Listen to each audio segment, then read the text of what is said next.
연준 금리가 인상이 종료 이후에 가장 성장주보다는 밸류주가 더 좀 아웃퍼폼했던 걸 확인할 수가 있고요. 평균 한 21% 정도 났어요. 아, 그래요? 두 번째는 스몰캡입니다. 중소형주인데요. 중소형주도 마찬가지로 손실은 거의 보지 않으면서 그렇죠.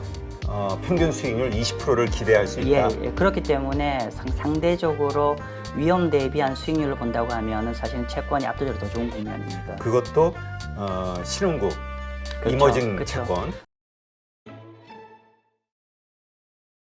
일단 채권 시장 동향 간단하게 현재 어떻습니까?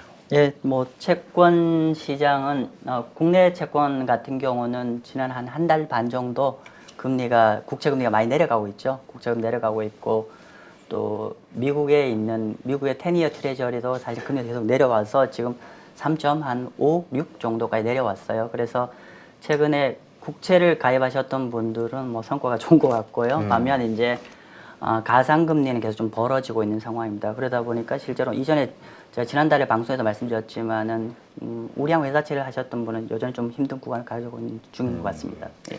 알겠습니다. 자, 우리가 사실 투자하는 데는 뭐 조사하는 과정도 필요하고요. 그다음에 돈 준비하는 과정도 필요하고 마음을 결정하는 과정도 필요하고 그러다 보니까 지금 당장 투자하기보다는 좀 한호 빠르게 그쵸. 앞으로 어디에 투자할 것인가 좀 여유 있게 생각해 보는 거 그런 차원에서 이제 금리 인상이 이제 어쨌든 끝이 보이잖아요. 금리 인상이 뭐 끝이 보이는 시점 내년도에 어디에 투자하는 게 좋을까 이런 차원으로 좀 간단하게 네, 왜냐면 또 질문 드릴 게 많으니까 예, 대표님이 너무 좀 좋은 주제를 잡아주신 것 같아요. 뭐냐면 내년도 전망이라는 게 엄밀히 따지면은 이제 연준 금리가 종료된 이후에 어떻게 시장이 작동될지를 우리가 파악하는 게 중요할 것 같고요. 물론 이제 사실 정답은 없습니다만은 제가 오늘 좀 준비한 자료들은 지난 한 50년 정도의 연준 금리 인상 이후에 어떻게 작동될지를 좀 한번 제가 조사를 해온 자료고요. 한번 간단히 먼저 한번 보시면요. 크게 제가 몇 가지 이제 지금 여기 데이터 같은 경우는 어떻게 보시냐면요. 밑에 보시면 이제 연준 금리의 최종 마지막 금리 인상 직전 12개월과 그리고 마지막 금리 인상 이후 완료 이후에 이후 12달의 성과인데요. 지금 보면 가운데 0을 기준으로 했을 때 결론적으로는 이제 주요한 자산들 중에서 연준 금리가 인상이 종료 이후에 가장 성과가 좋았던 자산은 일단 세 가지를 제가 가져왔어요. 첫 번째는 밸류인데 보통 이제 많은 국내 전문가들하고 조금 다른 얘기가 되겠죠. 보통의 경우는 여전히 테크나 성장주 위주로 얘기를 하는데 일단은 과거의 연준 금리 종료 이후에 성장주보다는 밸류주가 더 좀 아웃퍼폼했던 걸 확인할 수가 있고요. 평균 한 21% 정도 났어요. 아, 그래요? 예, 평균 21%.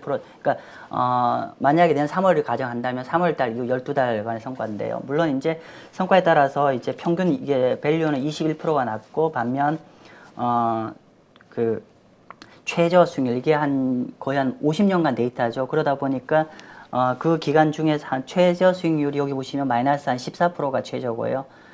최고는 46%, 평균 한 21% 정도 났고요. 두 번째로는 이게 사실 여기 있는 언급된 세 자산 모두 다 일반 투자자분들이 많이 안 갖고 있는 자산이라서 조금 아쉬운데 두 번째는 스몰캡입니다. 중소형주인데요. 중소형주도 마찬가지로 평균 내에서는 한 20% 정도 성과가 났었고요. 그리고 최저는 마이너스 33, 마이너스 좋을 때는 80, 약간 어떤 이제 편차가 좀 커지는데 아무튼 그렇고요. 세 번째는 제가 매번 말씀드리지만은 지금 채권 하셔야 됩니다. 우리가 너무나 주식에 좀 올인되어 계시는데 채권 투자하기에 다양한 채권들이 이제 우리 안테나망에 딱 들어오는 국면입니다. 그래서 좋은 예가 이제 일반 분들은 아마 일반 뭐 전문가 분들이 많이 언급 안 했던 자산일 것 같은데 아마 815에서 처음 얘기하는 것 같은데요. 이머징 마켓 채권입니다. 이머징. 예, 이머징 마켓 채권이 일단은 우리가 연준 금리 종료 이후에 관심 가져야 상위 세 번째 종목 중 하나인데 사실은 자세히 보시면요. 우리가 전체 평균 기대 수익률 20%라서 앞에 밸류 21%, 스몰캡 20% 대비해서 20%라서 어떻게 보면은 비슷한 수익률인데 그렇죠. 비슷하다 생각이 근데 돼요. 여기서 보는 거는 미니 가장 성과가 부진했던 구간을 대비한다고 하면은 밑에 거의 안 내려가고 있죠. 아, 그러니까 손실은 거의 보지 않으면서 그렇죠. 평균 수익률 20%를 기대할 수 있다. 예, 그렇기 때문에 상대적으로 위험 대비한 수익률을 본다고 하면은 사실은 채권이 압도적으로 더 좋은 국면입니다. 그것도 신흥국, 그렇죠, 이머징 그렇죠. 채권. 제가 요거 조금 더 말씀을 드리면요. 보통 이머징 마켓 채권은 크게 두 종류가 있습니다. 하나는 그냥 한국 국채로 말씀드릴게요. 한국 이머징 마켓 채권이니까요. 예를 들면 글로벌 투자자 관점에서 이머징 마켓 채권은 크게 두 가지인데, 예를 들면 첫 번째는 현지 통화 표시 이머징 마켓 국채예요. 즉 그러니까 미국 사람이 글로벌 투자자가 한국의 국내에서 거래가 되고 있는 원화 표시 국고채를 투자하는 게 현지 통화 표시 이머징 마켓 국채죠. 이럴 것 같은 경우 조금 이해를 보면은 기본적으로 외국인이 한국에 원화 표시 국채를 투자한다는 거는 투자국 채권 금리와 채권 가격과 또 하나 더 있죠. 투자국의 통화가 달러 대비 강세로 가면 추가 수익이 나는 거죠. 마치 외국인이 우리나라 국내 주식을 투자하는 것과 컨셉이 똑같습니다. 그렇기 때문에 이런 내년에 달러가 우리가 고점 찍고 점점 안정화된다는 건 뒤집어 얘기하면은 외국인이 한국과 같은 이머징 마켓에 국가들 국채를 투자하기에 너무나 좋은 사이클이 된다는 뜻이가 되고요. 두 번째로는 방금 말씀드렸던 게 현지 통화 표시 이머징 마켓 채권, 또 하나는 뭐냐면 달러 표시 이머징 마켓 채권이 있어요. 달러 표시 이머징 마켓 채권은 어떤 거냐면은 한국에 있는 채권을 말씀드리면은 우리나라가 외화를 조달하기 위해서 외평채 같은 걸 발행해요. 외평채라는 게 달러 표시 한국 국채거든요. 그런데 이 채권 같은 경우는 공통적으로 금리가 굉장히 높습니다. 금리가 높은데 어쨌건 간에 미국이 이제 매파적인 정책을 끝내고 이제 완화적으로 간다고 하면 아무래도 이머징 마켓에 온기가 전달되면은 절대적으로 이머징 마켓의 채권의 절대 금리도 높을 뿐더러 가상금리 점점 안정될 거기 때문에 성과가 좋죠. 그래서 이머징 마켓 채권이 굉장히 좋은 투자 대안이 될 것 근데 같습니다. 그 이머징 마켓 채권 매수, 그러니까 매수가 됐든 매도가 됐든 이거는 우리 ETF로 가는 건가요? 아닙니다.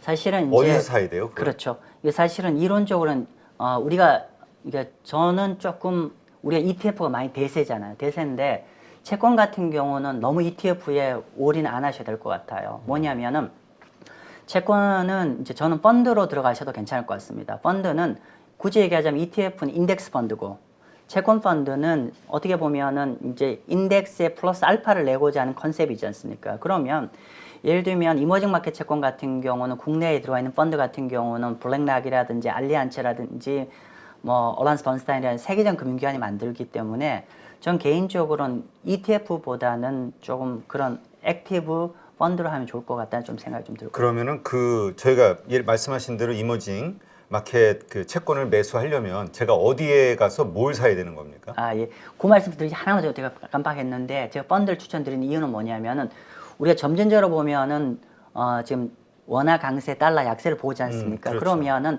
일반적으로 펀드, 그러니까 해외 채권 펀드로 산다는 건 원달러가 해칭되어 있는 국내 펀드들이, 그러니까 해외 채권 펀드들이 있어요. 즉, 원화 강세, 달러 약세 때문에 손해를 보지 않게 해칭되어 있는 채권을 들어가시는 그냥 거예요. 원화로 그냥 산다. 쉽게 생각해서. 그렇죠. 네. 그런 펀드를 좀 들어갔고 어디서 가냐면 이거는 모든 금융을 다 팝니다. 가서 그냥 이머징 마켓 이머징 마켓 채권 주세요. 이러면 되는 거예요? 그러니까, 아니면 펀드를 달라고 그래야 돼요? 이머징 마켓 채권 펀드를 내가 가입하고자 한다고 말씀하셔야 되고 꼭 잊지 마셔야 되는 거는 펀드는 크게 두 가지 종류가 있어요. 뭐냐면은 해치와 언해치가 있어요. 근데 가능한 해치가 된 이머징 마켓 채권이 좋겠죠.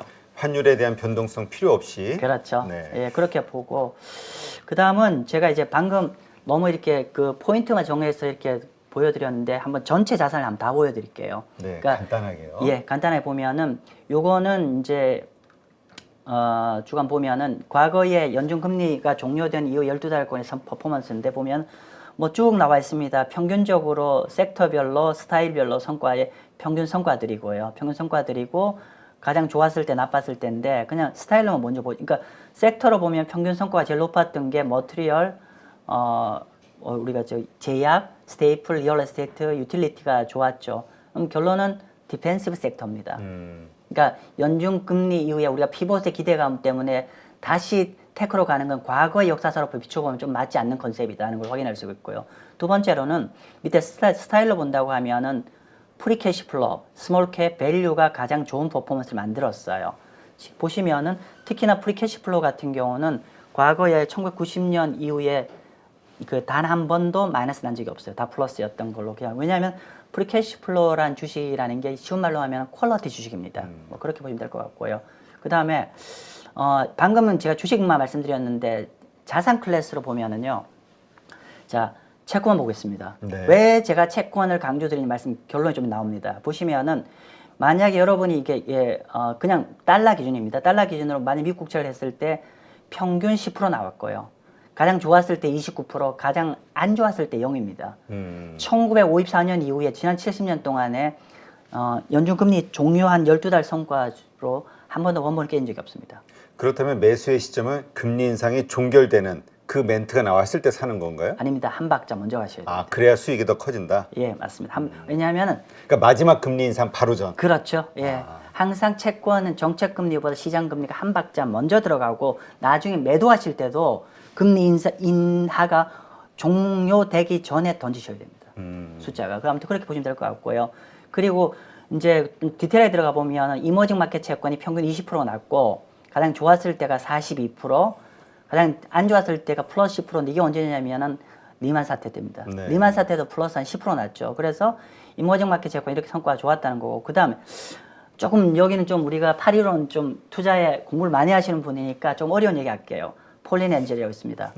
폴린 엔젤이라고 어려운 거 싫어요. 알겠습니다. 그 제가 이제 제 채권 투자 핵심 노하우 그러니까 책에 이렇게 얘기해놨죠. 그 경기가 바닥될 때 보면 하이드 채권 투자하라고 말씀드린 옛날에 2년 전에도 방송도 그렇게 했지만 하이드 채권 중에 어떤 채권이 있냐면 폴린 엔젤이라고 있어요. 여기 폴린 엔젤인데 폴린 엔젤은 뭐냐면은 우리가 하이드 용어 중에 이런 용어가 있습니다. 자, 우리가 투자 부적격 채권이 하이드 채권이잖아요. 그러니까 원래는 투자 적격이었다가 경제가 안 좋아서 투자 부적격으로 떨어진 애를 추락하는 천사라고 얘기해요. 그리고 정확하게 등급은 WB입니다. 근데 요 놈이 보면은 평균적으로 14, 22, 7 굉장히 양호한 수익이 나오죠. 그래서 하이드 중에서 좀 원래 되게 좋았던 놈인데 살짝 나빠졌던 애를 투자하십시오. 라는 게 될 것 같고요. 세 번째로는 우량 투자 채권도 좀 투자하시면 좋을 것 같다는 말씀 좀 드리겠습니다. 그래서 공이 모두 다 연준 금리 종료 이후에 채권은 굉장히 매력적인 자산인 걸 확인할 수 있습니다. 네, 알겠습니다. 이제 그러니까 우리가 지금 시장에서 예상하는 게 이번 12월 FOMC에서 한 50bp, 네. 그다음에 내년도에 그 FOMC에서 한 25bp 네. 요 정도 예상하잖아요. 네. 그 무렵이 이제 잘 봐야 되겠네요. 추가적으로 한 번 더 할지 아니면 거기서 끝날지 그런 상황을 보면서 투자에 대한 시기를 조율하면 되겠군요. 네, 네, 맞습니다. 근데 조금은 좀 빨리 하시면 좋겠어요. 뭐냐면 우리가 로프하게 얘기하면 이번에 50, 25, 25 이게 이미 마켓 프라이스인이 돼 있는 거죠. 그렇기 때문에 물론 이제 채권 금리가 선제적으로 왔다 갔다 하는 거 있기 때문에 가능한 저는 연준 금리 인상 종료 전에 좀 분할로 매수를 들어가시면 좋을 것 같다는 좀 생각이 좀 들고요. 네, 알겠습니다. 네, 요 참 재밌는 주제인 것 같아요. 금리 인상 완료 이후 12개월간 가장 수익이 좋았던 자산들. 네, 네, 뭐 여기에 우리가 나중에 좀 시간이 되시면은 이게 방금 제가 모든 기간을 통을 쳐서 평균을 얘기했는데 사실은 인플레이션 구간과 디스인플레이션 구간에 따라 사실은 방금 말씀드렸던 자산의 성과가 좀 달라집니다. 그래서 그 부분 나중에 다시 한번 말씀드리겠습니다. 네, 간단하게 설명해 아, 주시면. 그럴까요? 그러면 인플레이션 구간에 좋았던 거, 네. 디스인플레이션 침체에 아, 빠졌을 그럴까요? 때 좋았던 거 알겠습니다. 간단하게. 일단은 저 자료 준비된 것 같은데 요거는 뭐냐면은 그냥 국채나 채권은 관계없이 다 좋습니다. 인플레이션, 디스인플레이션 다 공이 모두 다 국채나 투자 적격 채권은 좋았다.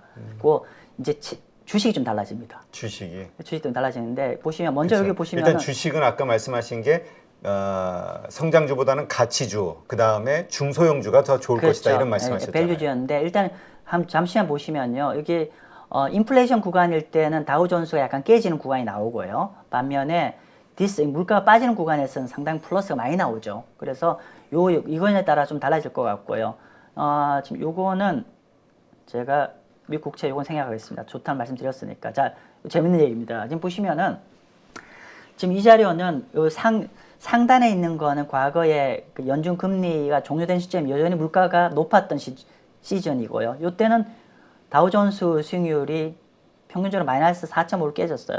6개월에 마이너스 6% 깨졌는데 반면 물가가 내려가는 구간에 보시는 바처럼 이렇게 가격이 많이 올라가죠. 그래서 물가가 좀 결론은 내년에 우리가 물가가 확연 잡힐 거냐 아니면 여전히 물가가 높이 형성될 거냐에 따라서 시장이 좀 달라질 것 같고요.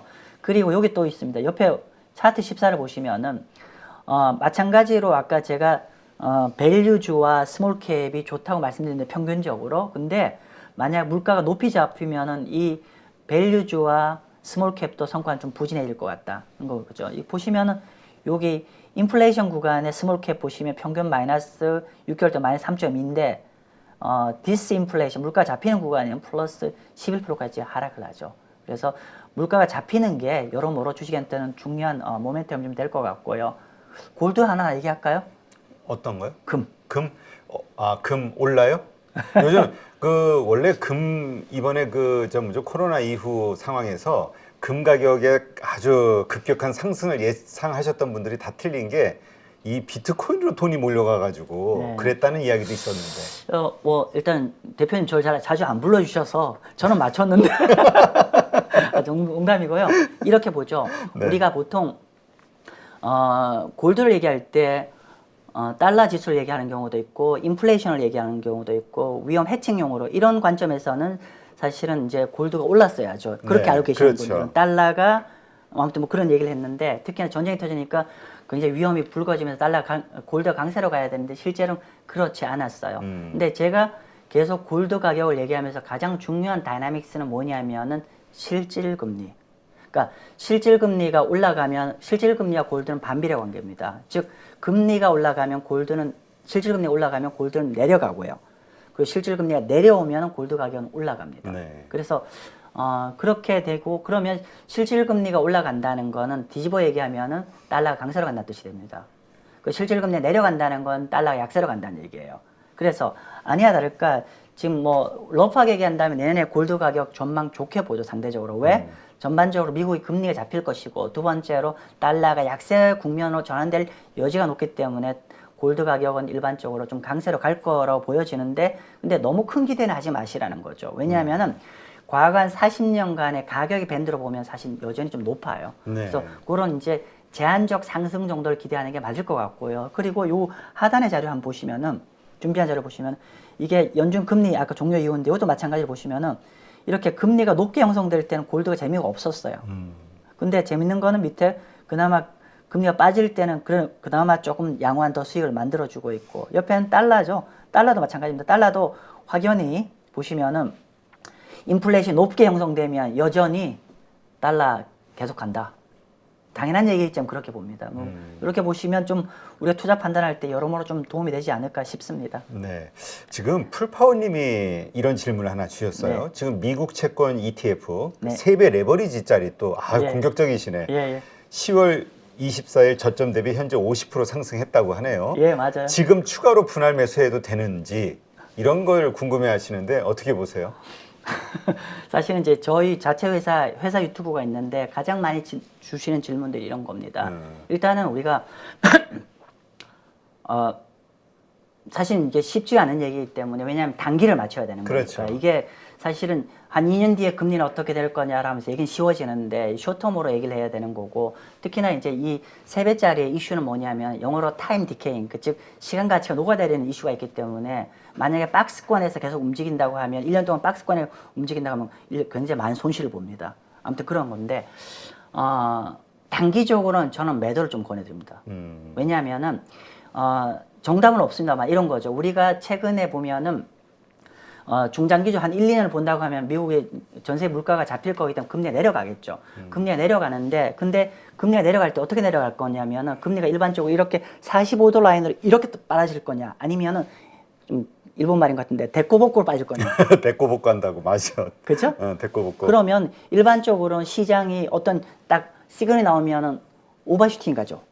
근데 다시 좀 우리가 연준의 스탠스가 조금 약간 호키시하네 이런 거 하면 다시 살짝 이게 또 가격이 그러니까 금리가 튀어 올라가죠. 공격적이 되면 메타 발음 나오면 그렇죠. 그렇기 때문에 저는 단기적으로 좀 많이 간 것 같아요. 그래서 물론 장기적으로는 여전히 하방의 포텐셜은 굉장히 많지만 쇼텀으로 단기적으로는 좀 많이 간 거 아닌가 싶고 그리고 주요 글로벌 IB들의 어떤 전망, 금년 전망을 보면 보통 한 4.0 정도로 봐요. 단기적으로는. 그래서 금년 연말에 한 4.0인데 그 IB들 말 다 믿을 필요는 없지만은 그래도 최근에 한 3.5까지 10년 국채금리 3.5까지 간 거는 조금은 과하게 간 것 같아서 조금은 단기적으로 되돌림 현상이 있을 여지가 있기 때문에 이왕이면 좀 매매를 좀 하셔도 괜찮지 않을까. 그리고 재신입하셔도 재무수익이 날 것 같습니다. 네, 알겠습니다. 자, 우리 그 금리 하락, 그러니까 금리 인상이 멈춘다는 얘기는 금리 하락에 대한 기대감이 또 이제 솔솔 일어나는 시점이잖아요. 그렇죠. 많은 분들이 기대하시는 게 금리 인상이 멈추고 금리 인하가 되면, 네. 금리 인하가 되면 뭔가 다시 한번 네. 코로나 때와 같은 어떤 급반등이 일어나지 않을까? 이런 기대감을 갖는데, 네. 근데 또 최근에 보면은 그렇지 않아, 오히려 빠질 거야라고 주장하시는 분들도 늘어나고 있어요. 그렇죠. 어떻게 맞습니다. 보세요? 일단은 결론적으로는 저는 후자입니다. 빠질 것이다. 금리가 올라도 뭐 빠진다는 얘기는 좀 너무 이렇게 그러니까 크게 올라가지 못한다는 게 결론이고요. 그리고 그럼 너 왜 그렇게 생각하냐에 대해 그러니까 여러 가지 뭐 논리적 근거가 있지만 간단히 얘기하면은 이제 경기 침체가 들어오니까요. 경기 침체가 들어오면은 금리가 우리가 하락하더라도 크게 올라가지 못할 거라는 전망이고요. 한번 간단히 한번 보죠. 지금 자료 한번 보시면은요. 제가 준비한 자료가 있는데 한번 보시죠. 요거는 뭐냐면은 밑에 이렇게 플럭추에이션, 그러니까 위아래로 가고 있는 게 S&P 500 지수고요. 그리고 여기 까만 색깔이 미국 10년만 국채입니다. 지금 보면은 정확하게 반비례 관계였어요, 현재까지. 예를 들면은 미국 국채 금리가 이렇게 올라가는 국면에서는 미국 S&P 500이 하락했고, 반면 금리가 이렇게 내려오면은 국채 금리는, 그러니까 S&P 500이 상승했죠. 그래서 현재까지는, 그러니까 금년도 시장까지는 정확하게 미국 국채 금리 갖고 시장을 예측할 수 있었고 좀 설명할 수가 있었어요. 즉 금리가 하락하면은 지수는 올라가고 금리가 상승하면 지수는 깨진다는 로직이었습니다. 자, 그런데 이건 원래까지고요. 내년에는 이 관계가 좀 깨질 것 같다. 왜 그러냐면 경기 침체가 이제 임박하고 있으니까 한번 설명드려보죠. 네. 그렇게 해서 드린 거는 아마 많은 분들이 보셨을 거예요. 뭐냐면은 여기 검정 색깔이 10-2, 이거 장단기 금리차죠. 장단기 금리차는 우리가 전형적으로 여기 그레이선이 경기 침체 구간입니다. 그러니까 우리가 잘 아시는 바처럼 10-2가 과거에 평균적으로 1년 내지 1년 반 정도의 경기 침체 선행지표 역할을 했다는 건 아실 거고요. 그래서 실제로 이렇게 역전된 이후에 일정한 기간 뒤에 경기 침체가 다 들어왔는데 그리고 여기 약간 파란 색깔은 S&P 500입니다. 자, 그런데 보면 여기 경기 그레이선, 그러니까 경기 침체 구간에 보시면은 재밌는 거는 경기 침체 때 죄송합니다. 여기 S&P 500이 아니라 S&P 500의 어닝 일드입니다. 대표님 어닝 일드 좀 설명 좀 드려야 되나요? 또 모르시는 분들도 있으니까. 오케이. 설명 좀 왜냐면 드릴게요. 저거를 주로 사용하지는 않으니까. 오케이, 알겠습니다. 우리가 보통 얘기할 때 주식 투자를 할 때는 보통 우리가 주식만 설명하는 경우도 있지만 사실은 크게 나누면 주식과 채권 중에서 뭐가 더 매력적입니까? 라고 설명할 때가 있어요. 그럴 경우에 이제 보통 주식에 대한 기대 수익률과 채권에 대한 기대 수익률 중에서 더 높은 것이 더 매력적인 거죠. 만약에 주식의 기대 수익률이 낮고 채권 기대 수익률이 높으면은 야, 뭐하러 위험한 자산 하냐고 그냥 채권에 안전한 거 투자하면 되는 거 아니냐. 그렇기 때문에 이런 채권 자산에 관련된 이제 상대적인 매력도를 측정할 필요가 있습니다. 그래야 우리가 좀 더 큰 그림에서 지금 주식이 좋아요? 아니면 채권이 좋아요? 이런 타이밍을 결정할 수가 있는 거고 실제로 글로벌 투자자들이 이걸 많이 비교 검증하는데 얘기가 길었는데 주식의 매력도는 제가 위에 적어놨어요. 어닝 일드는 펄을 뒤집습니다. 펄을 뒤집으면 되고요. 그러니까 뭐 한국말로 어떻게 표현해 버리겠는데 기대 주식 수익률, 뭐 주식 기대 수익률 이렇게 표현할 수 있겠죠. 그래서 어닝 일드가 위로 올라간다는 거는 그만큼 PER이 아래로 간다는 뜻입니다. 그죠? 그래서 그러면 경기 침체 구간이 되면은 이 어닝 일드 주식 기대 수익률이 굉장히 높아져요. 즉 위험한 자산 투자하니까 내가 이왕이면 이 정도는 나와야 내가 거래해 주겠다는 뜻이고 그렇게 저렇게 어닝 일드가 높아졌다는 거는 경기 침체로 간다고 하면 PER이 아래로 떨어진다는 얘기가 됩니다. 그죠? 그렇게 된다는 거고 반면 여기 보시면은 10-2 장단기 역전 현상이 경기 침체가 되면 어떻게 다시 우상향을 쭉 올라오죠. 우상향 올라간다는 거는 장기 국채 금리가 단기 금리보다 더 올라온다는 얘기거든요. 즉 우리가 일반적인 상식은 뭐냐면은 그죠? 그렇게 이렇게 올라가는 거기 때문에 결론적으로는 이렇게 되면은 결론은 우리가 경기 침체 국면이 들어가면은 어닝 일드의 요구 수익률이 커지기 때문에 결국은 금리와 관계없이 주식은 그러니까 결국은 주식이 경기 침체가 되면은 주식에 대한 기대 수익률이 높아지고 주식의 기대 수익률이 높아진다는 거는 그만큼 PER이 떨어진다는 얘기거든요. 그래서 기존에 우리가 주식과 채권의 금리와 반비례 관계, 즉 주식의 가격과 채권의 가격이 그동안은 비례 관계였거든요. 이게 깨진다는 얘기입니다. 지금 보시면 생각하겠습니다. 여기 보시면 이렇게 되는 거죠. 최근까지 보면은 여기가 주식과 채권의 월간 상관관계인데 최근에 보시면 이렇게 한 1년짜리를 보시면은 이게 플러스의 상관관계거든요. 그러니까 오르면 같이 오른다. 그렇죠. 내리면 같이 내리고 좀 이게 여기서 상관관계가 높다는 건 그렇게 같은 방향으로 움직인다는 그렇죠. 얘기니까. 이게 우리가 조금 이제 혼란스러울 수 있는데 이렇게 보시죠. 우리가 금리가 내리면은 주식이 올라갔죠. 근데 금리가 내렸다는 거는 채권 가격도 올랐다는 얘기예요. 즉 원래는 주식과 채권의 관계는 반대로 가야 되는데 최근에는 같이 놀고 있다는 얘기죠.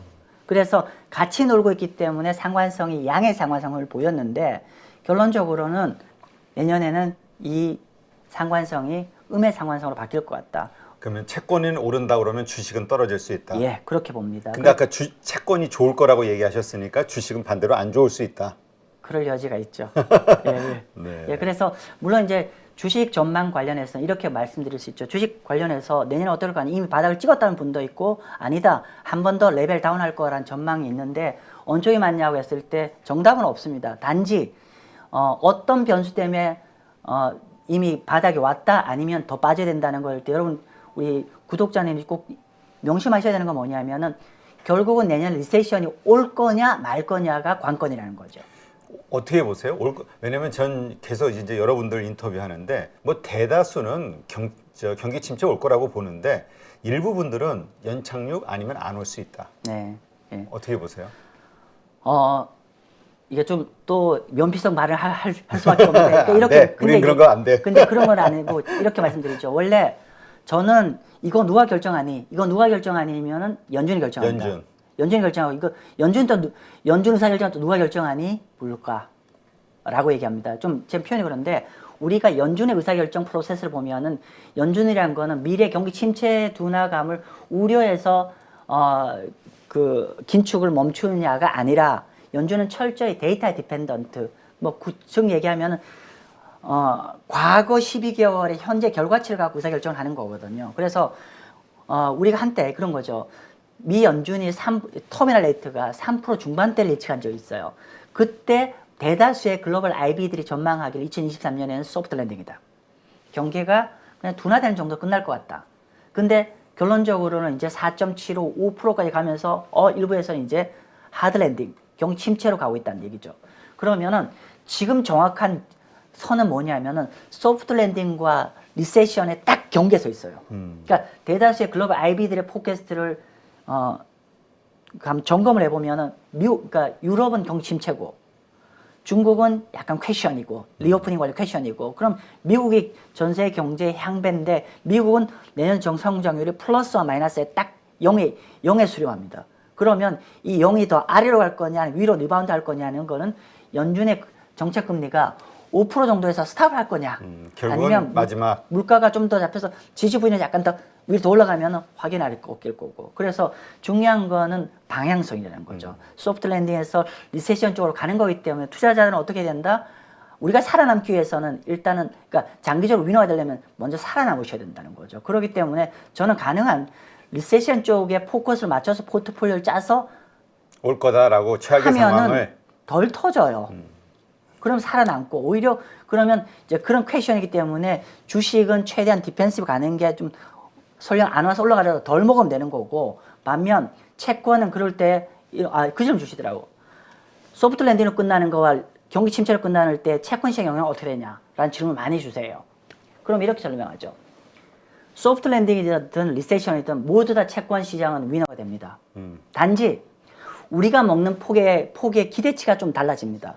소프트 랜딩이 되면은 요 정도 먹을 거고요. 하드 랜딩 리세션에 가면 이만큼 먹을 겁니다. 라고 보시는 거죠. 그러면 우리의 지향점 주식은 최대한 우리가 방어적으로 해야 되기 때문에 디펜시브에 가고 채권은 반드시 여러분 포트폴리오에 넣으시면 좋지 않을까 싶습니다. 네, 알겠습니다.